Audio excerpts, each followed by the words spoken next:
¿qué tal amigos? Bienvenidos al Rapidín Internacional en este nuevo año.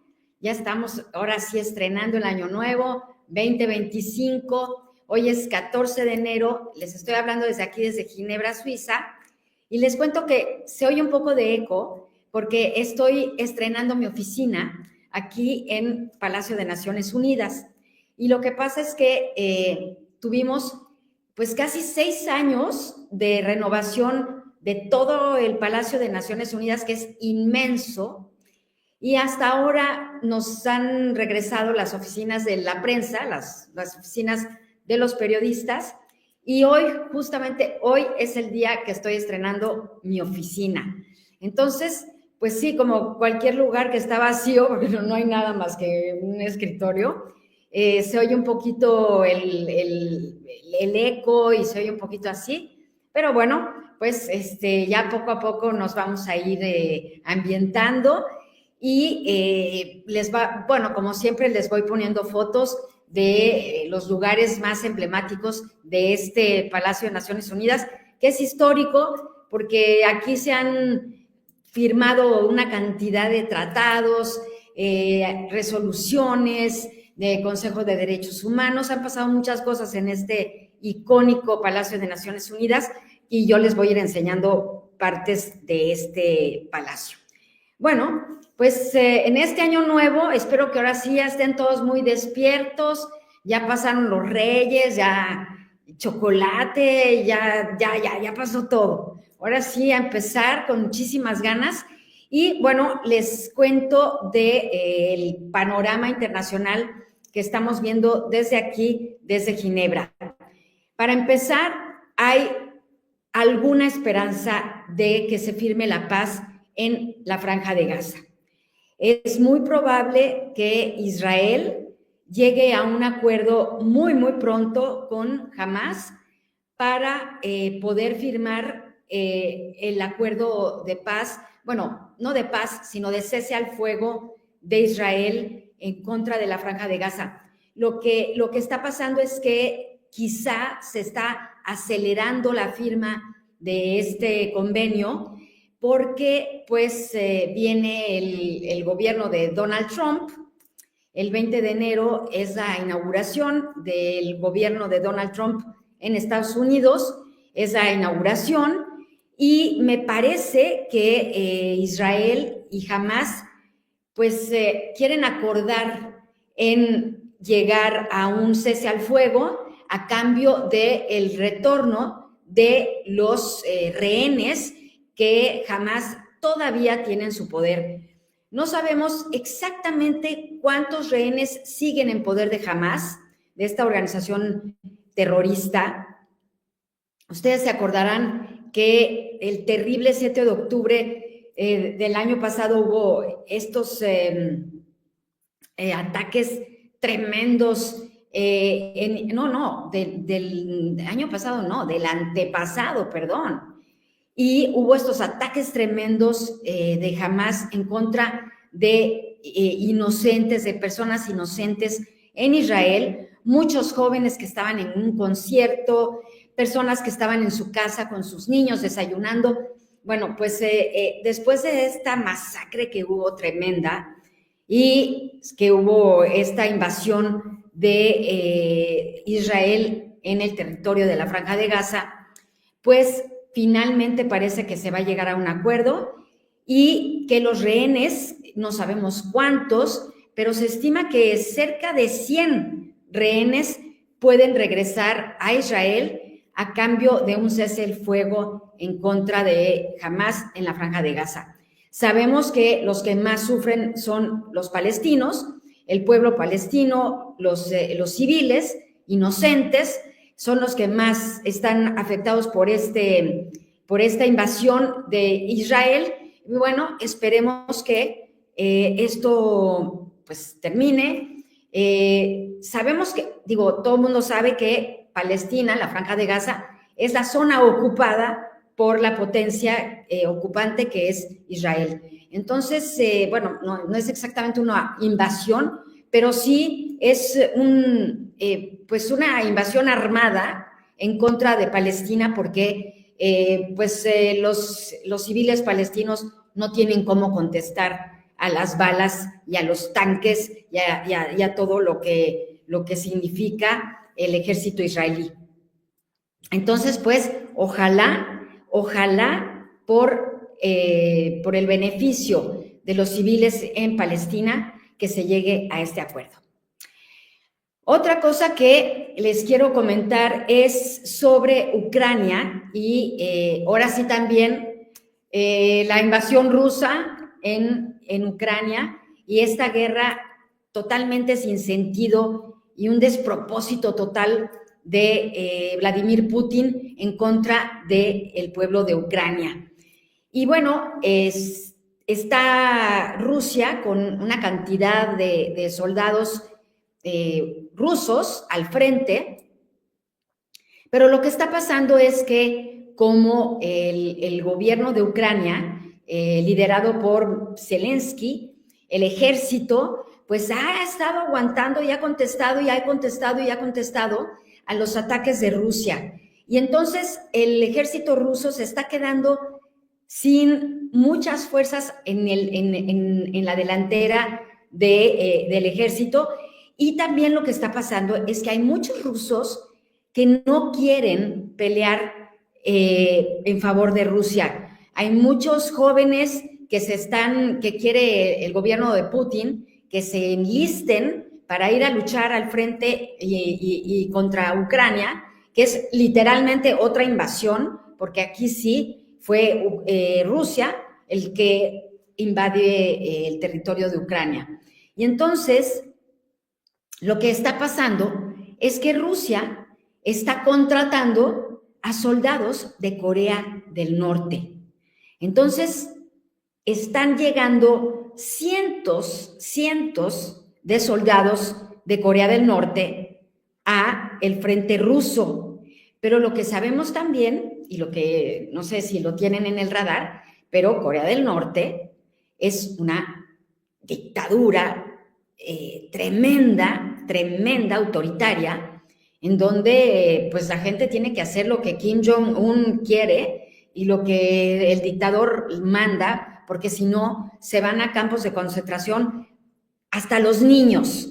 O sea, los niños se encuentran en campos de concentración que son de reeducación, les llaman, pero son campos de concentración que se encuentran en Corea del Norte. Bueno, muchos soldados, a cambio de libertad, en Corea del Norte o a cambio de alguna cosa o de un poco de dinero para sus familias, pues están yendo a luchar al frente en Rusia, en favor de los rusos. Pero lo que está pasando y lo que se están encontrando los ucranianos, el ejército de Ucrania, es que los norcoreanos, al verse rodeados por el ejército de Ucrania, se suicidan. Esto es una cuestión verdaderamente terrible porque, digo, esto no se veía desde la Segunda Guerra Mundial, en donde las órdenes de los presos o de los que caían bajo el asedio de la potencia contraria, pues tenían órdenes de suicidarse. Muchos soldados tenían hasta cápsulas de cianuro en la bolsa en caso de caer presos o en caso de caer en manos del enemigo. Bueno, esto está pasando hoy, en 2025, en Ucrania, en donde los norcoreanos, Corea del Norte, están los soldados a todo luchando en favor de los rusos. Y si caen en manos del enemigo, que en este caso sería el ejército ucraniano, entonces se suicidan. Y aquí la cuestión moral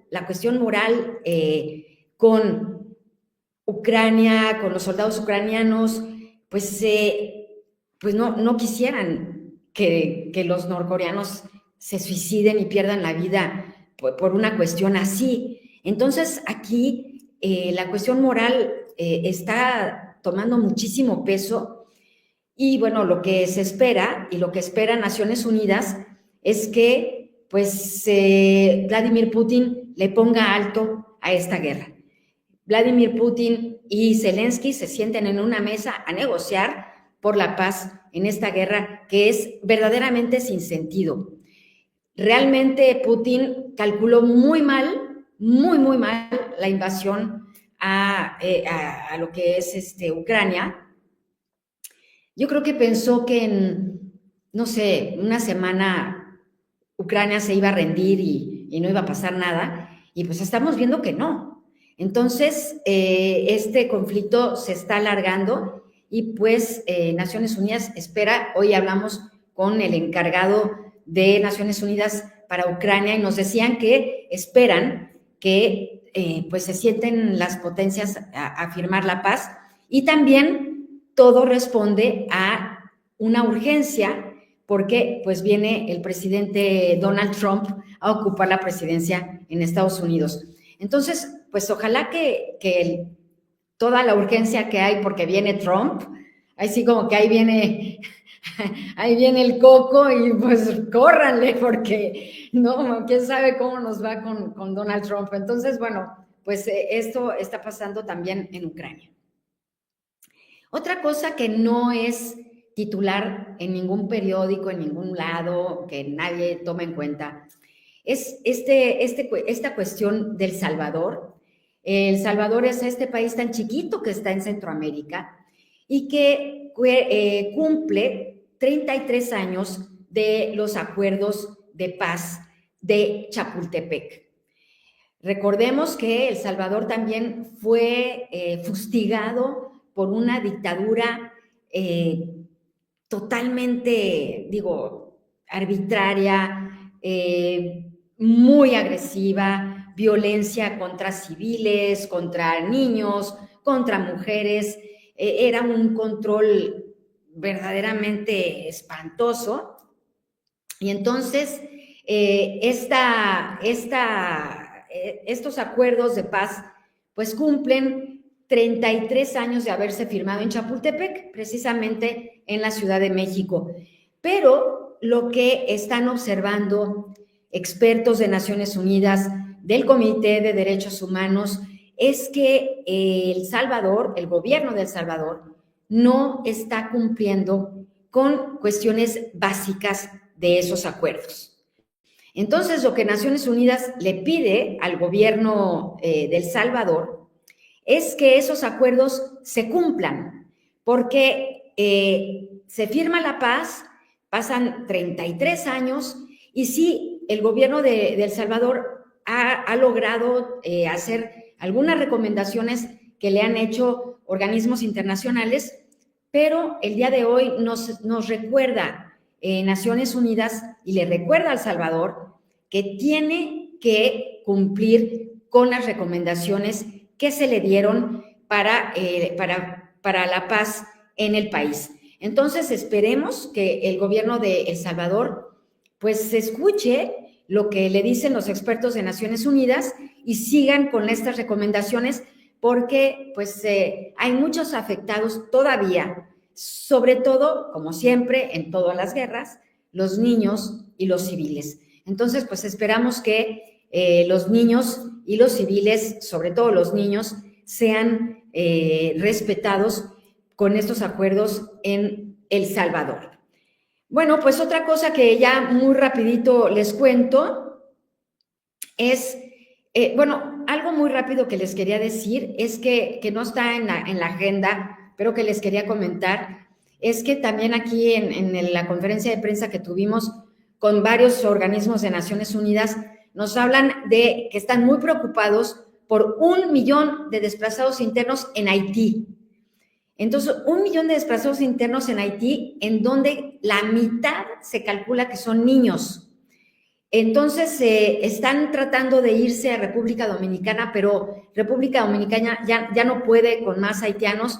Entonces, la situación en Haití está verdaderamente preocupante. UNICEF está tratando de ayudar a los niños en Haití. Se necesitan fondos, pero como es una cuestión que no tiene mucha visibilidad en el mundo, pues no hay fondos para ayudar a los haitianos. Entonces, bueno, eso se los quería nada más decir de forma muy, muy rápida. Otra cosa que también nos hablan es que hay pésimas condiciones en las cárceles en Cuba y que hay dos jóvenes que fueron detenidos en Cuba. Uno está sentenciado a 5 años de cárcel, otro está sentenciado a 4 años de cárcel, dos jóvenes por sus publicaciones en Facebook. O sea, imagínense el gobierno de Díaz-Canel que detienen a dos jóvenes y los sentencian 4 y 5 años de cárcel. O sea, imagínense un joven 5 años detenido porque publicó algo en Facebook.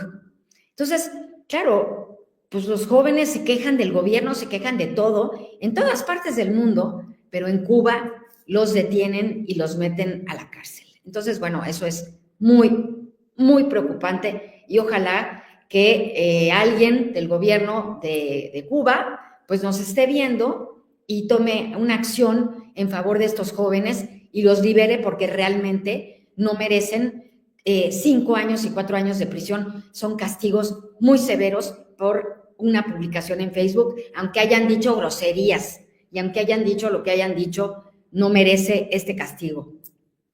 Y bueno, ya para terminar, les cuento que aquí en Palacio de Naciones Unidas, mañana aquí en Ginebra, mañana 15 de enero y el 16, es el primer Congreso Mundial de Desapariciones Forzadas.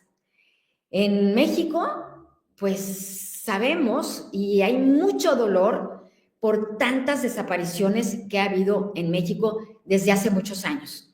Desde hace muchos años, pero desde el gobierno de Calderón parece que esto se recrudeció y bueno, pues hay esta preocupación por las desapariciones forzadas en México.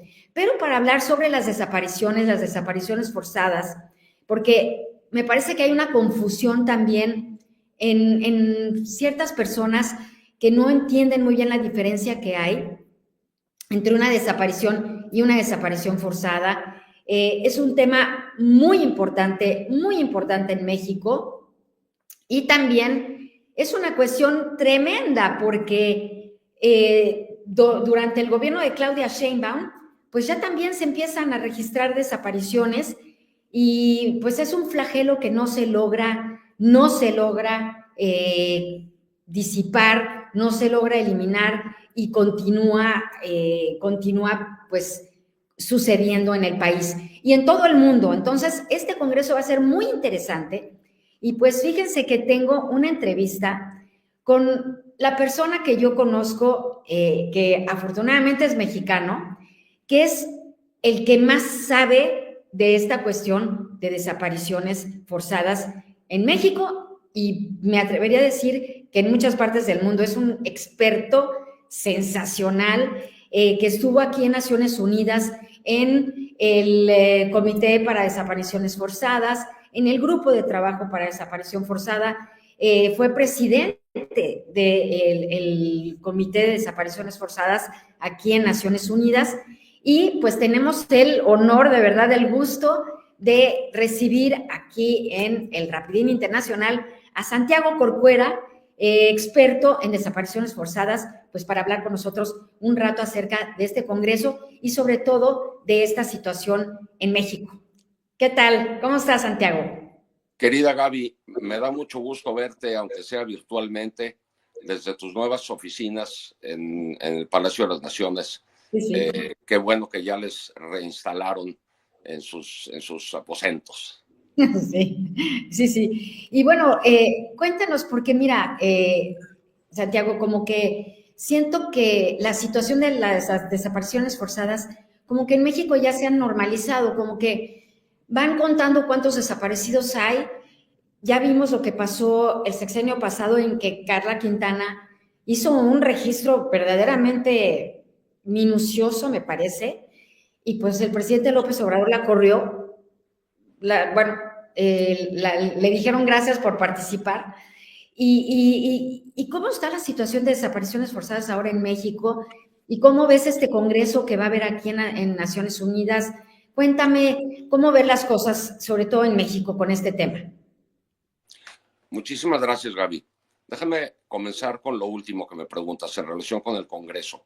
Es un Congreso mundial organizado por diversas organizaciones no gubernamentales, apoyado por la Oficina del Alto Comisionado de las Naciones Unidas para los Derechos Humanos, en donde coparticipan los dos órganos especializados en materia de desapariciones que ya mencionaste, tanto el Grupo de Trabajo sobre Desapariciones Forzadas como el Comité contra las Desapariciones Forzadas. Y se trata de un congreso mundial que va a tener 2 días de duración.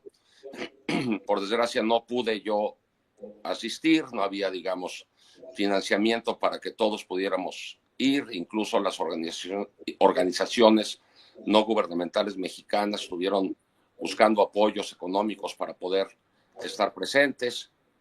Como tú sabes, yo trabajo con algunas de ellas, dándoles asesoría jurídica para llevar sus casos ante el comité, las acciones urgentes, etcétera. Y hay algunas de ellas que están allá a punto de comenzar los trabajos del Congreso el día de mañana. De hecho, tengo entendido que ayer varias de las personas participantes de estas organizaciones mexicanas, de colectivas de madres de personas desaparecidas, de madres buscadoras, se reunieron con la alta comisionada adjunta en el Palacio Wilson para dialogar sobre la situación en México. Ahora, es un congreso mundial. ¿Qué quiere decir eso? Pues que en todas partes del mundo, en todas las regiones del mundo, se ha presentado o se presenta esta espantosa práctica de las desapariciones. No hay continente en el mundo que se haya librado de esta cuestión. Sabemos que en Europa, pues durante la rebelión, durante la Guerra Civil Española, durante la dictadura de Franco, se presentaron un sinnúmero de desapariciones. Los descendientes y familiares de las personas desaparecidas en España siguen buscando. En Rusia, en razón del conflicto entre Rusia y Chechenia, se registran muchas desapariciones que el grupo de trabajo tiene en sus archivos. África, no se diga; Asia, no se diga; y desde luego la región de América Latina y el Caribe no escapa a esta tragedia. Sabemos de Argentina y de Chile durante la década de los 70s y 80s, el Perú, Colombia, no se diga, durante el conflicto armado, pues la comisión de miles de desapariciones en ese país. Centroamérica, que mencionabas, El Salvador señaladamente, Guatemala, más de 40,000. Y llego pues a la situación de México. México no ha escapado tampoco de esta tragedia. Digamos que tenemos algunos expedientes negros en materia de desapariciones en México. Digamos que podríamos mencionar en primer lugar a los desaparecidos durante la mal llamada Guerra Sucia, aquella persecución política que se dio en la década, digamos, de los 70s y 80s en México, muy señaladamente en Guerrero, el caso emblemático de Rosendo Radilla Pacheco, que permanece todavía en la opacidad, a pesar de los esfuerzos fallidos o semifallidos que se han realizado para esclarecer los hechos. Tenemos, pues, por un lado, la Fiscalía Especializada sobre Crímenes y Delitos del Pasado durante el sexenio de Fox, la reciente Comisión de la Verdad, integrada también por personas ciudadanas, que sabemos cuál fue el resultado de ese importantísimo informe que de algún modo ha sido no completamente avalado por el gobierno mexicano, y ese expediente. Luego tenemos pues la época de Zedillo, ese señor que ahora está empezando a salir de su guarida y está empezando a hablar bastante, tanto el año pasado como a inicios de que mucha gente lo ve como el presidente de la democracia y que permitió la transición como si no hubiera quedado de otra. Pues perdieron las elecciones, ¿verdad? Nada más que lo que sí hizo fue no hacer lo que hizo de la Madrid, que fue el golpe de Estado cibernético que perpetró su gobierno a través del señor Barlet Díaz. pero que en el sexenio de Zedillo se dio esta política estatal contrainsurgente en contra de los grupos armados rebeldes como el Ejército Zapatista de Liberación Nacional y el EPR, dándose desapariciones también en aquel contexto, pero luego, como bien decías, llega el sexenio Calderón, en el que se toma la pésima decisión de hacer uso de las Fuerzas Armadas en tareas de seguridad pública y comienza la tragedia humanitaria de mayores dimensiones que ha vivido este país, México, en donde de prácticamente ya no tener desapariciones al final del sexenio del presidente Vicente Fox, salvo contadas y unos 500 secuestros, el sexenio de Felipe Calderón terminó con más de 25,000 personas desaparecidas, cuyos nombres estaban en una lista que la Procuraduría General de la República de tiempos de Felipe Calderón ocultó. Pero pues después salió a la luz con la llegada de Peña Nieto al poder y el Procurador General de la República de Peña, Jesús Murillo Caram, y la subsecretaria Lía Limón de la Secretaría de Gobernación confirmaron la existencia de esa lista.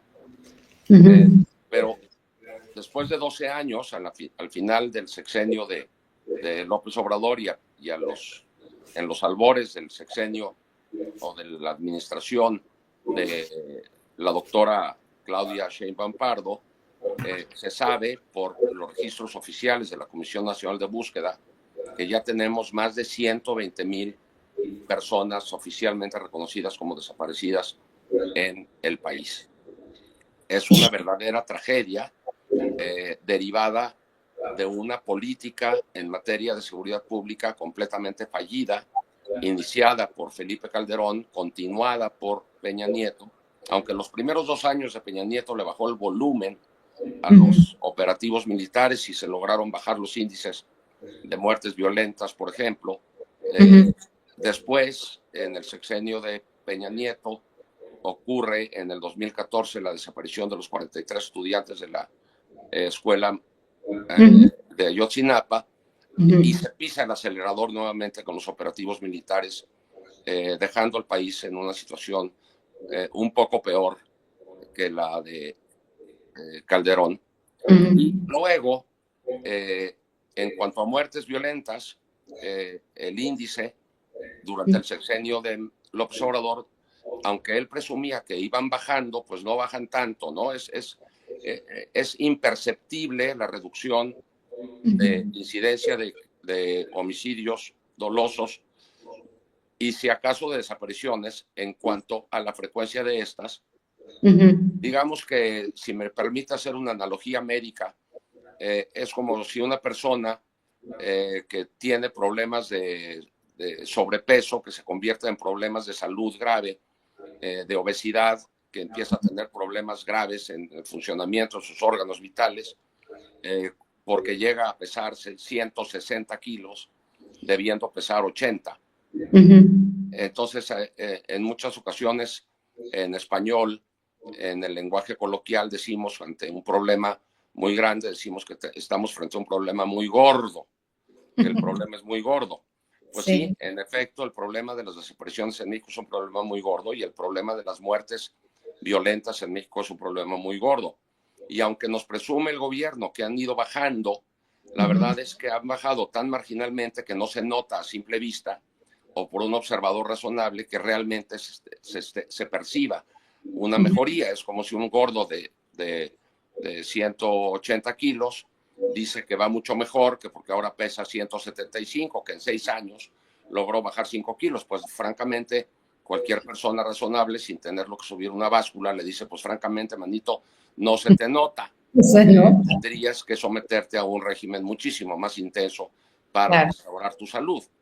Y es lo que no han querido hacer los gobiernos, ni de Calderón, ni de Peña Nieto, ni de López Obrador, y mucho menos de Claudia Sheinbaum Pardo, que promovió la reforma constitucional en materia de Guardia Nacional para adscribir ese cuerpo originalmente policial, bueno, teóricamente de carácter civil, a manos de la Secretaría de la Defensa Nacional, con lo cual se consolida y se perpetúa el manejo de la seguridad pública por parte de las Fuerzas Armadas, desde todos los puntos de vista. Entonces, dice por ahí alguien que si sigues haciendo las cosas de la misma manera vas a seguir obteniendo los mismos resultados. Entonces, eso es simple y sencillamente sentido común y evidencia empírica. Por lo tanto, el pronóstico que puede darse respecto de estas cuestiones en México es que las cosas van a seguir igual de mal. Esto no es pesimismo, ni mucho menos adivinación, sino simple y sencillamente evidencia empírica. Es como si me dices, oye, te pronostico que si le echo agua a esta cacerola, la pongo en la estufa y le prendo la lumbre, te pronostico que va a hervir. No, bueno, pues eso no es un pronóstico, eso es simple y sencillamente la comprobación de evidencia empírica. Entonces, si a mí me dicen, oye, van a seguir usando las Fuerzas Armadas en tareas de seguridad pública, van a continuar los operativos, pero ahora de manera más quirúrgica y quién sabe qué, pues les voy a decir, bueno, pues posiblemente obtengas alguna mejoría, pero prácticamente imperceptible. Mi pronóstico al respecto es que, por desgracia, en México se van a seguir dando desapariciones, tanto desapariciones forzadas como desapariciones cometidas por particulares, es decir, por los grupos delincuenciales de delincuencia organizada. Porque, bueno, ¿qué escenario nos pintas? Porque sí está verdaderamente sombrío. Sombrío. Pero dime una cosa, porque quisiera que le digas a nuestra audiencia, a la gente, porque me parece que se confunde mucho por si es una desaparición o es una desaparición forzada. Si le dices a nuestro... O secuestro, o Sí. privación ilegal de la libertad, etcétera. Tiene razón. El contexto mexicano, es muy distinto. El contexto mexicano contemporáneo es muy distinto al contexto, por ejemplo, de Cedillo, o no se diga del contexto de la guerra sucia, entre comillas, o sea, de la persecución política durante los sexenios de Díaz Ordaz y de Echeverría principalmente, en donde claramente las desapariciones tenían una motivación política y se perseguía a las personas por su activismo político, incluso armado, como en el caso del ejército de Lucio Cabañas en Guerrero. El contexto en Argentina y en Chile era claramente de personas desaparecidas en razón de una persecución política por sus convicciones y su activismo político. Sí. Nuestro contexto, con sus importantes diferencias, se parece más al contexto, digamos, de Colombia durante las décadas de los años, digamos, 2000 en adelante, en donde ya los ejércitos de liberación colombianos, digamos, se habían contaminado, por así decirlo, en actividades no necesariamente de liberación nacional, sino en actividades de carácter delincuencial en materia de tráfico, producción de estupefacientes. Digamos que se narcotizó de algún modo el conflicto y en ese contexto se cometían muchísimas desapariciones a manos de agentes del Estado o de paramilitares financiados, protegidos por agentes del Estado, pero también desapariciones cometidas por los propios grupos rebeldes armados.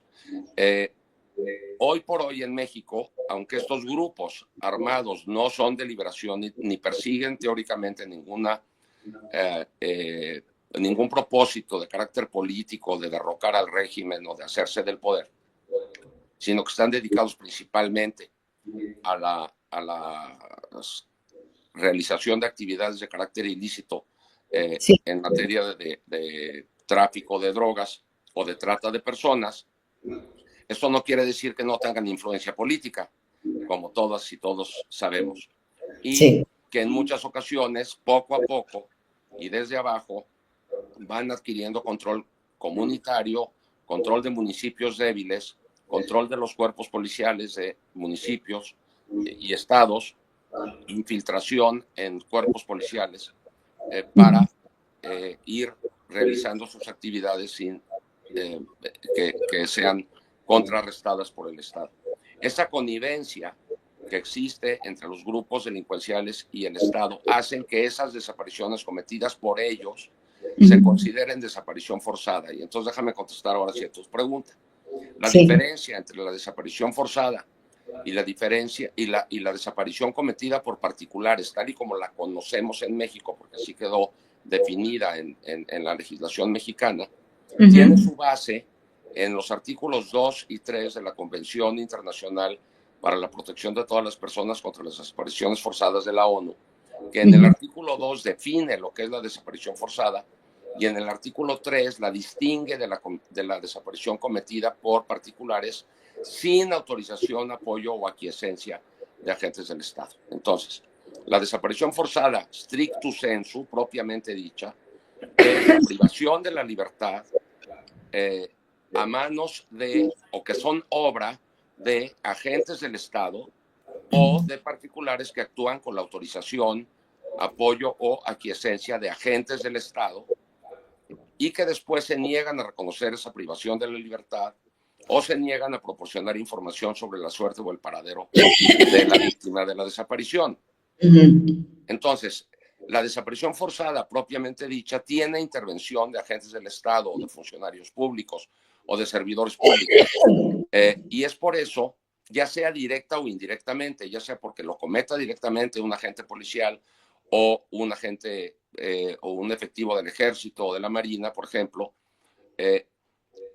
o que lo cometa un particular, pero que actúa con autorización, apoyo o aquiescencia de agentes del Estado. Por lo tanto, la desaparición forzada propiamente dicha es siempre un crimen de Estado.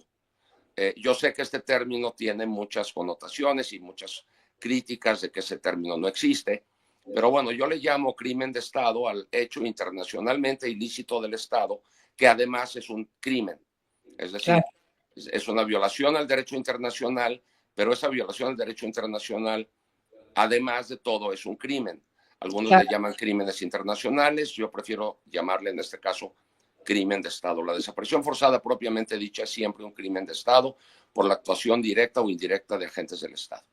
Y la desaparición que en México llamamos desaparición cometida por particulares es lo mismo, exactamente la misma conducta, es decir, la privación de la libertad seguida de la negativa a proporcionar información o a reconocer la privación de la libertad misma, con lo que la persona desaparecida queda en absoluto desamparo cuando es cometida por agentes no estatales, sin autorización, apoyo ni aquiescencia de agentes del Estado, le llamamos diferente. Sucede lo mismo con el caso de la tortura. La tortura siempre es un crimen de Estado, pero puede darse el caso de que una persona, un secuestrador, por ejemplo, le mutile algún órgano, los dedos de su víctima, pero sin intervención absoluta de agentes del Estado, pues se le llamará de otro modo, pero no se le podrá llamar tortura. Esa es la diferencia conceptual que me pedías que hiciera. Perdóname que me haya alargado tanto. No, pero ahora dime una cosa, de estos 140,000 desaparecidos... 120, por favor, para que luego no digan que...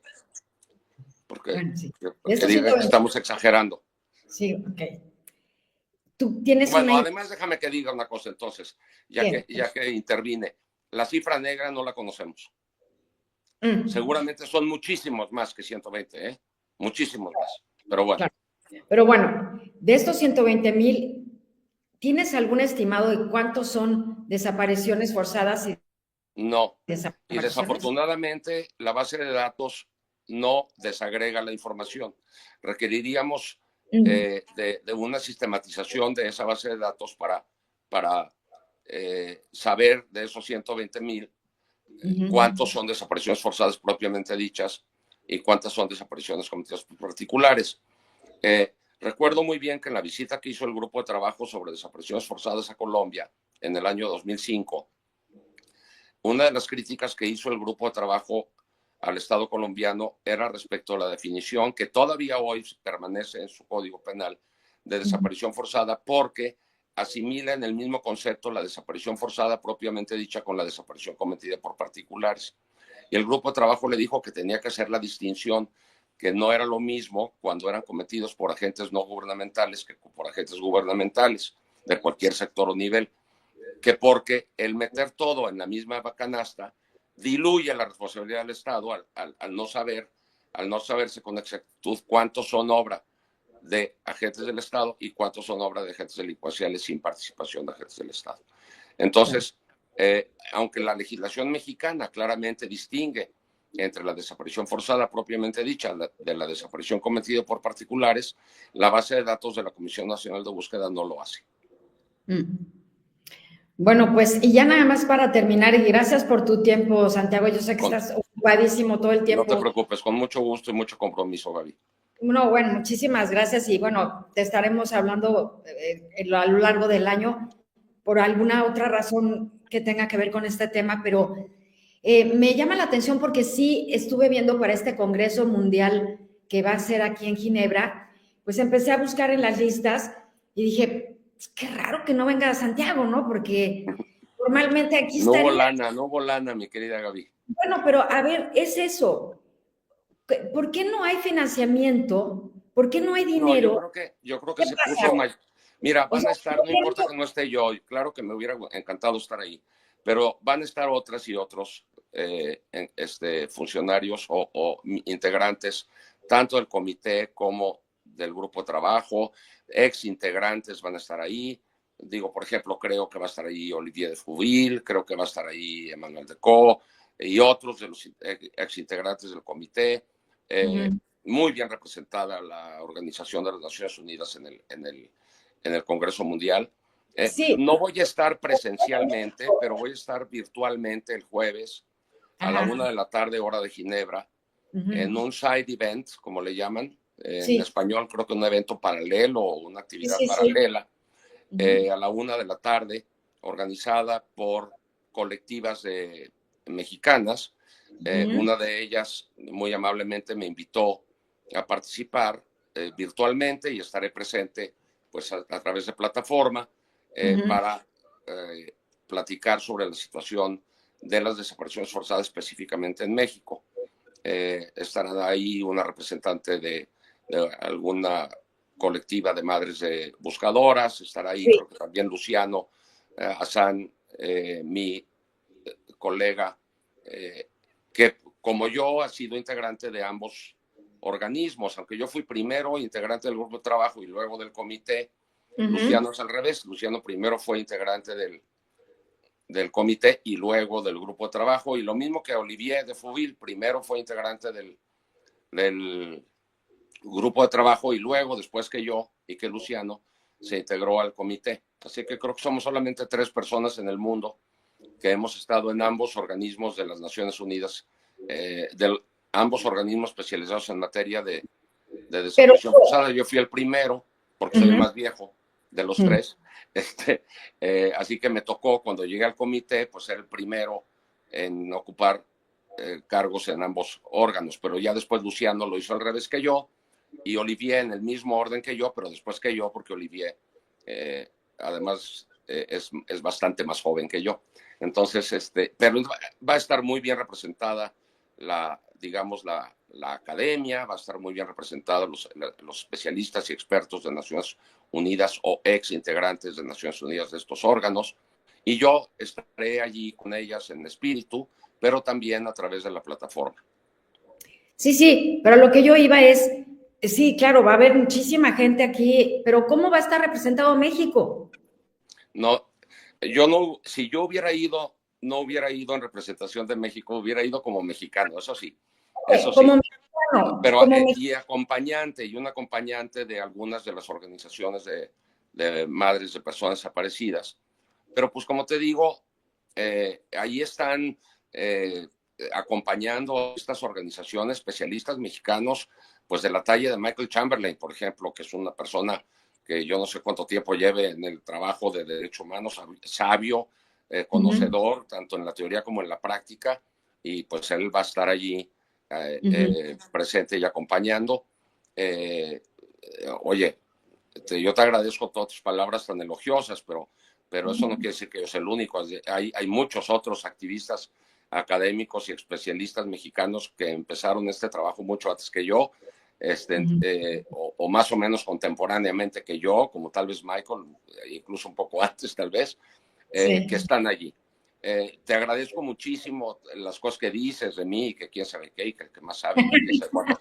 Pero no es así, todos seguimos trabajando, todos seguimos aprendiendo, todos seguimos actualizándonos para tratar de generar ideas constructivas, Claro. para tratar de acabar con este flagelo de las desapariciones. Pero por desgracia, si se siguen haciendo las cosas de la misma manera, las cosas no van a cambiar, se van a obtener los mismos resultados. Pues muchísimas gracias, Santiago. Espero que el gobierno de Claudia Sheinbaum pues escuche esto, porque sí se tiene que hacer muchísimo, incluyendo fondos económicos, o sea, se necesita dinero. Para, Sí, porque mira, para poder paliar un poco y hacer algo realmente grande y que se note, no como los 5 kilitos del gordito, ¿no? Así es, Entonces, del gordote, porque no es un problema de ojalá, sobrepeso, tenemos un problema ojalá que de salud muy grave. Sí, ojalá Déjame, que te digo una cosa respecto de los fondos, si todavía tenemos tiempo, si no sí. me interrumpes. Hay muchísimos frentes problemáticos en torno a esto, pero uno de ellos es la crisis forense. Tenemos más de 50,000 cuerpos o restos humanos sin identificar en México, en CEMEF, en servicios médicos forenses, en centros universitarios, en fosas oficiales, en fosas comunes oficiales, o sea, no en fosas clandestinas. En fosas clandestinas, quién sabe cuántos habrá. Sí, más de 50,000 cuerpos apilados o resguardados de algún modo, que para que puedan ser identificados se necesita muchísimo dinero, muchísimos recursos económicos y técnicos. Se necesita la construcción de centros de identificación humana como el que tenemos en Saltillo. Es una verdadera maravilla, un ejemplo para el mundo. Fíjate. Tan bueno como el de Innsbruck o como el que tiene la ONU en Chipre.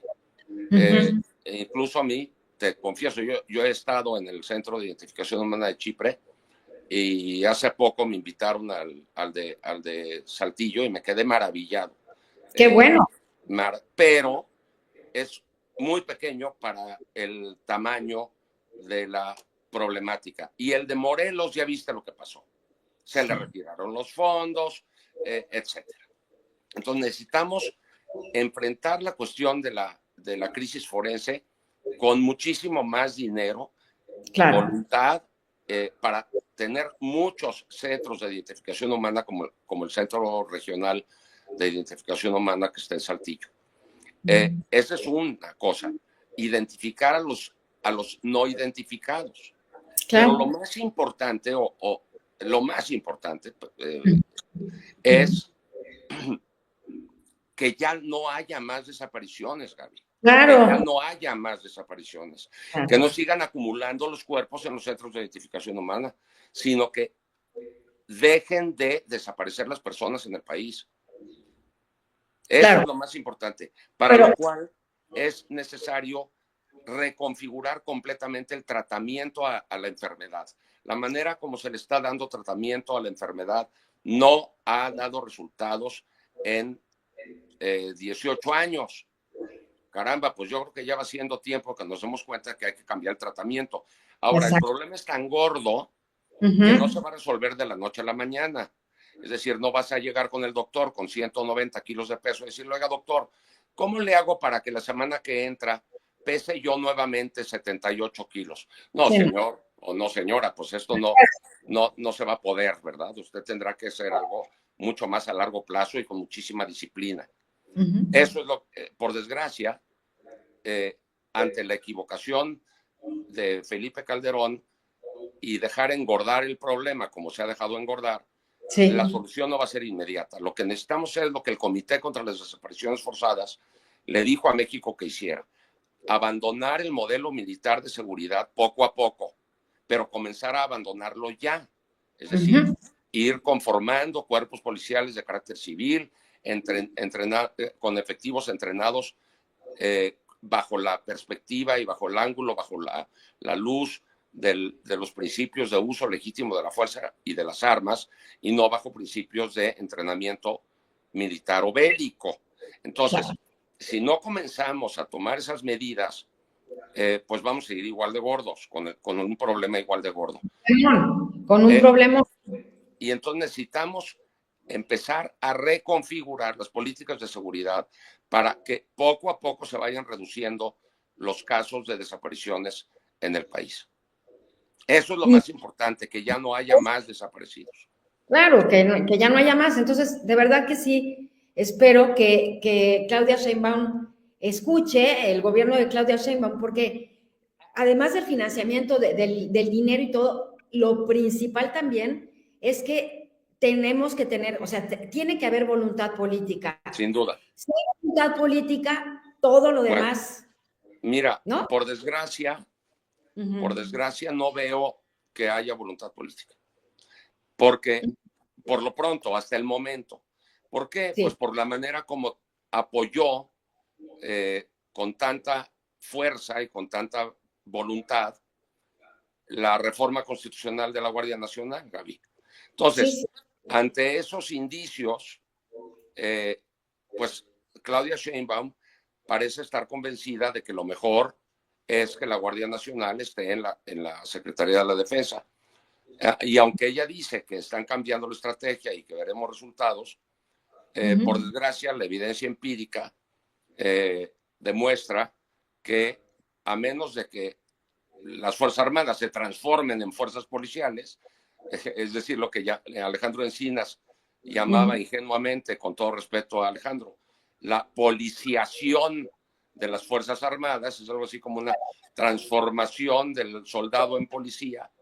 Eso me parece francamente una ilusión, que no tiene ningún sustento de carácter empírico o científico. Lo que necesitamos es la conformación de cuerpos policiales desde el principio y no tratar de cambiarle el chip a un soldado para que deje de pensar y actuar como soldado para que ahora empiece a pensar y actuar como policía. Eso es muchísimo más difícil. Policiar a un soldado es mucho más difícil que formar policías desde el principio. Claro. Pues muchísimas gracias, Santiago. ¿Qué tal? Bueno, que muchísimas gracias por estar aquí. Nos dio mucho gusto. Y bueno, todos al público, los rapidines, que en este rapidín internacional, no tan rapidín fue, pero bueno, pero estuvimos, Híjole. La verdad que... Sí, perdón, es que invitaste un rollero. No, ni te preocupes, yo también. Y no, lo bueno es que no tenemos el límite así de tiempo, pero... de verdad que muchísimas gracias porque lo que nos dices y todo, porque ya no, es como si ya no desaparece alguien y ya no sale en el periódico, ya no importa. Sí, entonces, eso es terrible. La normalización y la apatía y la indolencia. Bueno, pues nos vemos en Ginebra la semana del 1 de abril, que voy a ir a rendir el informe ante el Consejo de Derechos Humanos. Ahora que estoy presidiendo en las juntas de síndicos de los fondos de contribuciones voluntarias del EPU y de la cooperación técnica en materia de derechos humanos de la oficina del Alto. Me toca ir a rendir el informe durante la semana del 1 de abril, allá al Palacio de las Naciones, donde te encuentras ubicada, y ahí espero poder verte para darte un fuerte abrazo. Aquí nos vemos y bueno, vamos a platicar, estoy segura. Y bueno, a todos los rapidines, que les vaya muy bien, feliz año. Empezamos con un tema bastante duro y sombrío, pero había que hablar de esto. Así es que sé que vas a estar ahí en el Congreso. A cada persona mexicana que te encuentres, pues dile que platicaste conmigo, que estoy triste de no estar con ellas, pero que les mando un abrazo solidario y comprometido como siempre. No se te olvide decirles. No se me olvida. Yo aquí a todo mundo se lo voy a decir. Y ya les platicaré a los rapidines de cómo está el Congreso. Igual hago algunas capsulitas por ahí para que estén al tanto.